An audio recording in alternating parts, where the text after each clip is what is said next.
Hey guys, যদি কোনোবাই driving কৰি 50-60 হাজাৰ 70,000 টকা ঘটিম বুলি ভাবিছে, মোৰ এই সম্পূৰ্ণ ভিডিঅ'টো চাব। এই সম্পূৰ্ণ ভিডিঅ'টোত মই উল্লেখ কৰা আছে, সমস্ত বিৱৰণ দাঙি ধৰা আছে, কেনেকৈ আপুনি 50-60 হাজাৰ 70,000 মাহটোত ঘটিব পাৰিব ড্ৰাইভিং কৰি, অকল ড্ৰাইভিং কৰি কেনেকৈ পাৰিব। সমস্ত ভিডিঅ'টোত মই বনাই থোৱা আছে, গোটেইটো চাব। চালে আপোনালোকে আহি ইয়াত আৰ্নিং কৰিব পাৰিব।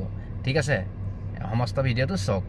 হে গাইজ, যদি কোনোবাই ড্ৰাইভিং কৰি 50-60 হাজাৰ 70,000 টকা ঘটিম বুলি ভাবিছে, মোৰ এই সম্পূৰ্ণ ভিডিঅ'টো চাব। এই সম্পূৰ্ণ ভিডিঅ'টোত মই উল্লেখ কৰা আছে, সমস্ত বিৱৰণ দাঙি ধৰা আছে, কেনেকৈ আপুনি 50-60 হাজাৰ 70,000 মাহটোত ঘটিব পাৰিব ড্ৰাইভিং কৰি, অকল ড্ৰাইভিং কৰি কেনেকৈ পাৰিব। সমস্ত ভিডিঅ'টোত মই বনাই থোৱা আছে, গোটেইটো চাব। চালে আপোনালোকে আহি ইয়াত আৰ্নিং কৰিব পাৰিব। ঠিক আছে, সমস্ত ভিডিঅ'টো চাওক। হে গাইজ, যদি কোনোবাই ড্ৰাইভিং কৰি 50-60 হাজাৰ 70,000 টকা ঘটিম বুলি ভাবিছে, মোৰ এই সম্পূৰ্ণ ভিডিঅ'টো চাব। এই সম্পূৰ্ণ ভিডিঅ'টোত মই উল্লেখ কৰা আছে, সমস্ত বিৱৰণ দাঙি ধৰা আছে, কেনেকৈ আপুনি 50-60 হাজাৰ 70,000 মাহটোত ঘটিব পাৰিব ড্ৰাইভিং কৰি, অকল ড্ৰাইভিং কৰি কেনেকৈ পাৰিব। সমস্ত ভিডিঅ'টোত মই বনাই থোৱা আছে, গোটেইটো চাব। চালে আপোনালোকে আহি ইয়াত আৰ্নিং কৰিব পাৰিব। ঠিক আছে, সমস্ত ভিডিঅ'টো চাওক।